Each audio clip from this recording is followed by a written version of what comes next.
family. I'm back. Thanks for joining me.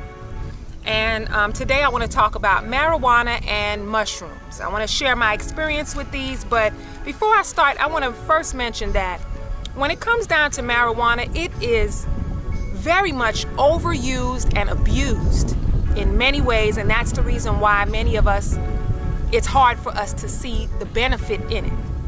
It's hard for us to see the good in it because people overdo it and abuse it. I don't think anybody should be smoking every day or even smoking back-to-back joints. People do that. They'll roll, smoke, and just keep going.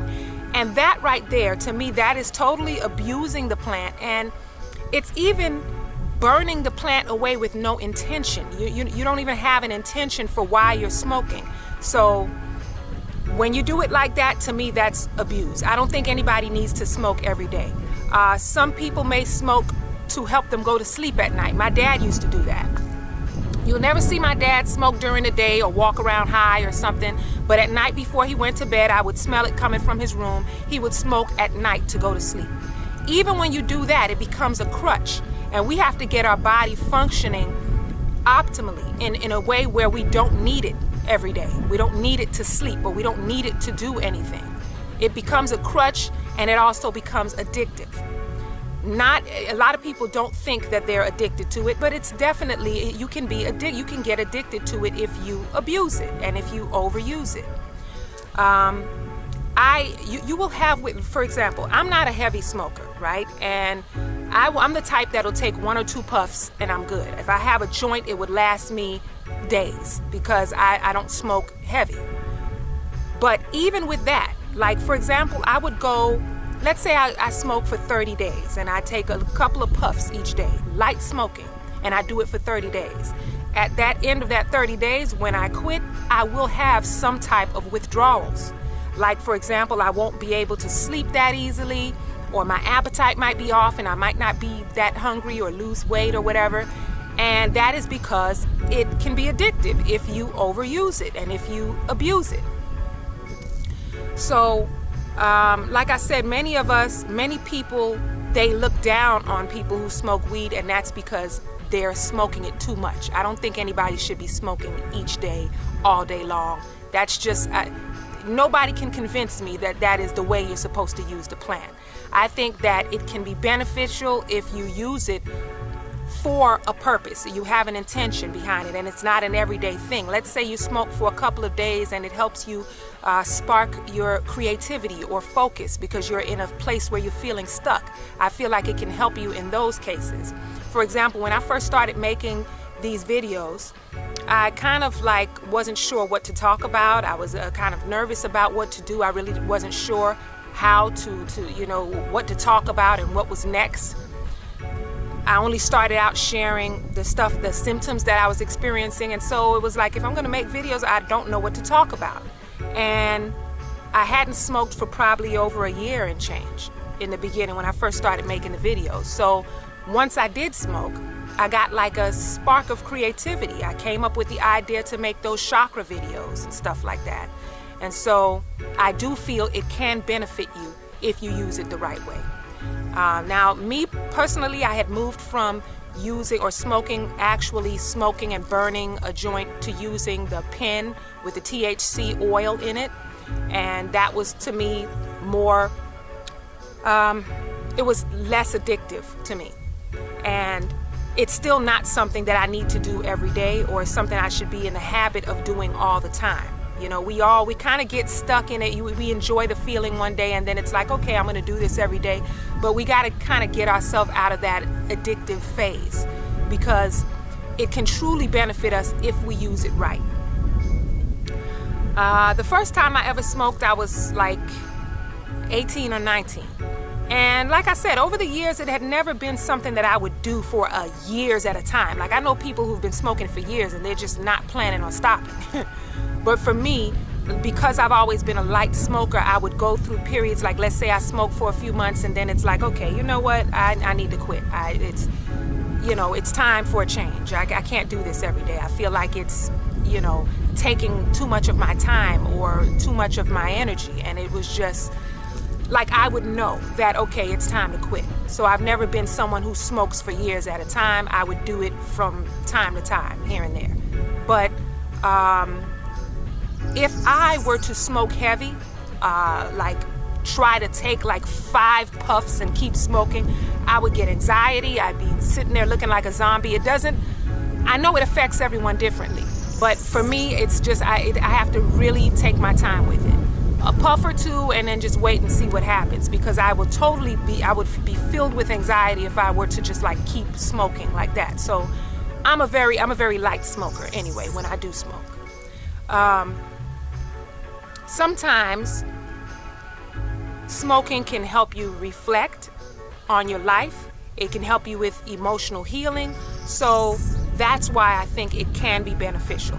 Just not the everyday, all day, repetitive thing. It's not beneficial that way, and that's just what I believe. Sorry. I think the best way to use it is to consume it for maybe a couple of days and then leave it for, months, years, whatever. I mean, use it when you really feel that it can help you. You feel like there's some kind of benefit, some reason that you need to use it. That's what I think, just not a repetitive thing. Now, moving on to the mushrooms. So, all right, my experience with the mushrooms was just recent. A couple times me and my husband did it, and that was, I think, either the end of September or the beginning of October last year, during the time that I was gone. So, when you look at and listen to people talk about their experience with the shrooms, I don't know what they're doing. I think some people are taking too much or whatever the case might be, and they'll say crazy things like they saw elephants flying, and just listen. I was not interested in experiencing anything like that. So me and my husband, we took the common dose, which is 2 grams. So you measure it, and there's people who take double that and more, and I'm not interested. But 2 grams is what we took, and I still experienced some very interesting things. All right, so for my husband and I, it affected us both differently. For me,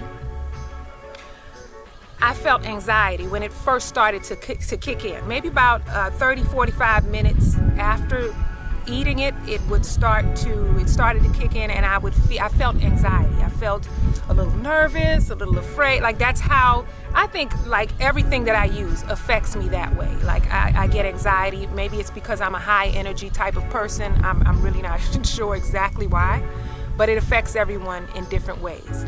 For me, I felt anxiety. When it really started to kick in, the anxiety went away, and then I started to just feel nice and just feel like I wanted to listen to music or just have deep conversation about spiritual things and stuff like that. That's how it affected me once it really started to kick in. Now, a couple of very, magical things happened. The first time, we did it twice. The first time that we took it, I remember sitting on the bed. My husband, he's in the room too. We're just hanging out. And I remember looking at the TV, and it looked like a filter was on the TV.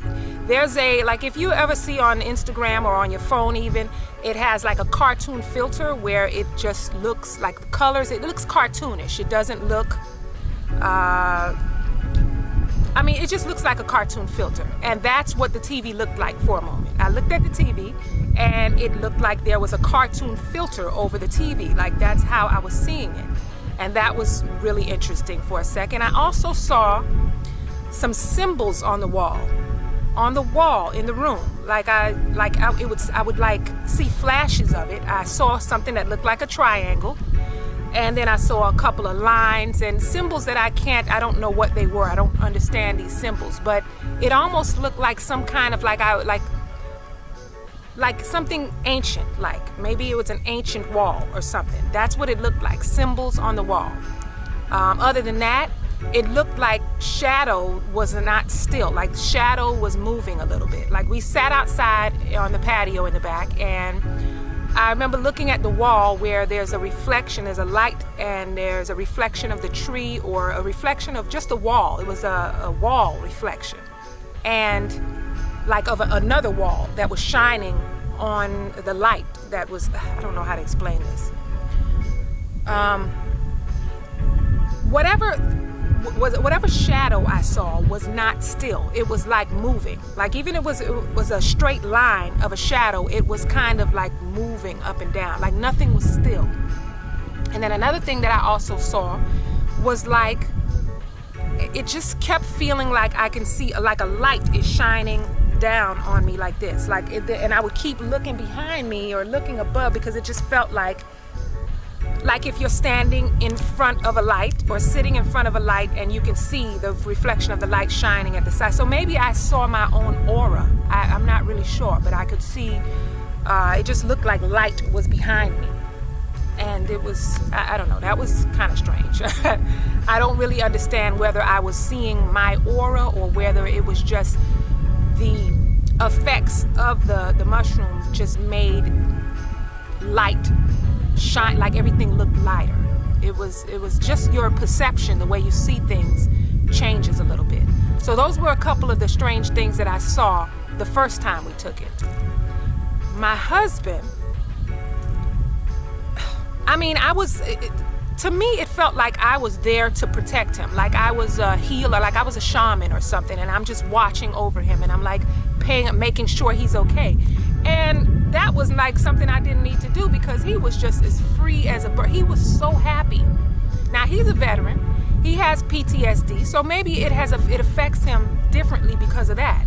And he seemed to be so happy. He was just so free. He didn't have a care in the world, and here I was like nervous and just feeling a little anxious, and he was just so happy and so free. I remember the second time, I remember it very clearly. He was like, he came up to me in the kitchen and he was like, la, la, like wanting to dance, and he was just so happy, so happy. Both times he took it. The second time, he seemed to be a little bit more confident, or like in his ego a little bit. But the first time, he just was so happy and free. Both times he just feels like he doesn't have a care in the world. Like on a regular day, he's worried too much. And then with the mushrooms, he just was so free, just free and happy. So I definitely see that it affects us differently. I had a moment the second time. So the first time was when I saw all of those, my vision was, I was seeing things differently. The second time, I wanted to feel like him, you know? I was almost a little jealous, like, why am I not feeling like that, you know? I wanted to feel like him. So the second time, I wanted healing. That's really what I wanted for. And that I set an intention and said a prayer and talked to my guides. Something running leaves. I talked to my guides and asked that they just guide me in this healing process. I want healing. I want it to heal me. That's what I wanted. I truly feel like I have a lot of deep healing that needs to be done, and I think that's due to this life and past life. I think I have past life trauma and healing to go through. In this life, for many years, I've felt like I didn't need any healing until going through a spiritual awakening and then realizing how lonely and affected I was by not having a mom. I mentioned my mom died when I was 2 years old. And so I didn't grow up with a mother or have that type of affection. I don't know what that feels like, what the love of a mother feels like. And I didn't know that I was hurting from that. I kind of felt like I don't know my mom. So how could you miss something that you never had? Like, so I'm okay. I'm not, you know, and people would be like, oh, I'm so sorry to hear that. And I'd be like, I'm fine. Until going through an awakening and realizing that I am traumatized and I'm hurt by not having a mother, and I was a lonely child, and so on and so forth. So I do feel like I've always been this tough person and always the tough exterior and just don't cry and don't do anything. And then I feel like I need some healing. I know that. So I set an intention for healing before taking the shrooms the second time. And while I'm sitting in the room, just laying there, first I would feel anxiety and just, you know, to me, I don't like how it feels when it starts kicking in. After some time, it feels nice, but it's not my favorite. I feel like I need something different than mushrooms, but I did it kind of because I wanted to do it with my husband. I kind of wanted to be on his level with him, and I kind of wanted to, I want to benefit from it in some way. So I'm sitting in the room, and he once again is so happy, and he's feeling so good. He was so happy that it made me cry. So he comes over to me, and he's like massaging my foot, and he's just so happy and in such a good mood that it just made me look at him like, oh, I'm so happy for him. So he steps out of the room, and I'm still sitting in there, and he's out in the living room doing something. And then suddenly, I felt so happy for him that I just bursted out crying. And it wasn't loud, but I was trying to hide it, but I was crying. Like, I mean, really crying, like,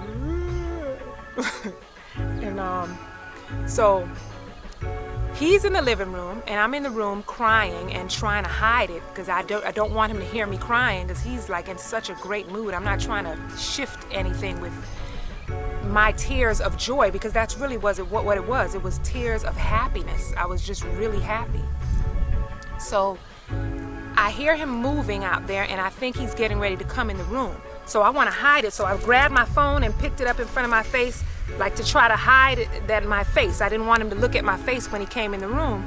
But he ended up not coming in the room right then. I heard the sliding door, so I'm like, okay, he's going outside. So, all right, I sit the phone down. But then I just picks up the phone and press the button, and it's 11:11. It's 11:11. And then the tears just started to overflow more, like,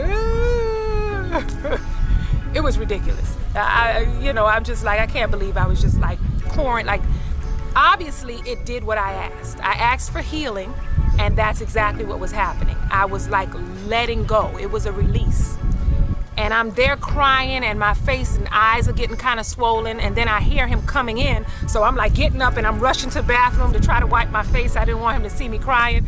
And I'm not one of those people who can hide that I've been crying, because everything will be like swollen and red and stuff like that. So I'm standing in the bathroom, and he comes in the room, and he looks at me in the bathroom. He's like, oh, you're crying? Oh, and then he comes on hugging me and stuff. And then I start explaining to him how I just tried to hide my tears from you, and I picked up my phone when I noticed you weren't coming in, and I pressed the button and saw 11:11, and I can't believe that just happened. And it was just like, my guides were with me, clearly. But that was a real healing. It was a release. And I'm not really looking forward to using it again. I'd probably do it and take a much even smaller dose than the 2 grams, because it's not my favorite. I mean, here's the thing. That's the reason why, to me, that could never be addictive. That is a healing plant, because I'm not crazy about how that felt. So I know it did some good, but it wasn't a lot of fun. So I don't think I'm looking forward to doing that again. For my husband, he was free. And so it's something that, I know that he would want to do again. For me, I think I need something like ayahuasca. And I know even when I try that, I don't want to rush into that. I want a shaman. I want it to be a very a guided and a good experience. So that's not something I'm planning to take at home or do anything like that. I would like to go on a retreat and be with some kind of healers and in order to experience the ayahuasca. But I know that it's not going to be fun, and that's not what it's about. It's not about it being fun. It's about it being healing. It's about opening yourself up to the universe. That's what it's about. It's about connecting. It's not about being high and having fun. So that's something that I want to try, the ayahuasca. But I just wanted to share with you all exactly how the whole mushroom experience was for me, just in case anybody's curious about trying it themselves.